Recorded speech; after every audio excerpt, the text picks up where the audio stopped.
Previously, we have seen that using migrations, you can add a raw SQL within your migration method. Let's try to do that right here. What we will do again this time is we have the category table.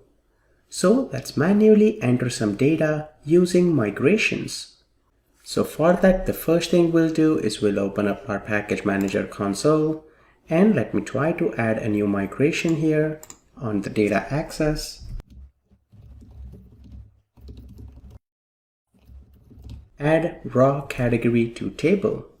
This should be an empty migration because we have not made any changes. Even though we moved all of the Fluent API to its own file, you can see it's empty because the change was already pushed to the database and we did not make any new change.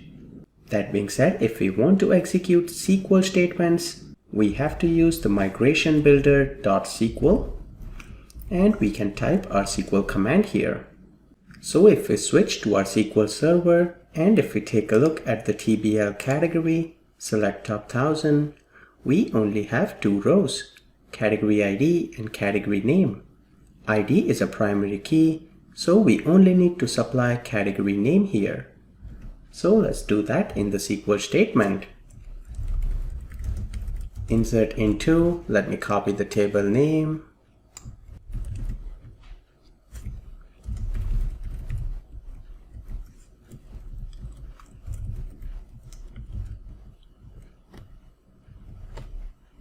We have category 1. Let me insert 3 records, so cat2 and cat3.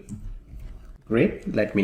Let's update the database and see if this is pushed to the database. Let's switch back and let's do F5 here. Great, we see all the 3 records. So we have inserted few records in our category. Next thing that I want to do in this video is when we run the application, if we take a look at the debug and output window, here we will able to see few logs. Whenever we go to the database, I want to see what query was executed in our logs. In order to configure that, we can do that very easily. We will just have to go to the appsettings.json in wizlib, and right here we have some logging configurations. With the existing logging, we also have to add one more line here, which is microsoft.entityframeworkcore.database.command, and we'll log it as information level. With that, we should be able to see logs in the output window. Make sure there is no spelling mistake here, and once we do that, we will see the logs when it hits the database next time. Now we have set up few of the things in our category table. In the next video, what I want to do is we'll use our basic MVC skills to add a category controller, and we will display all of the categories. So now we are getting into performing CRUD operations using Entity Framework Core. Let's get to all of that in the next video.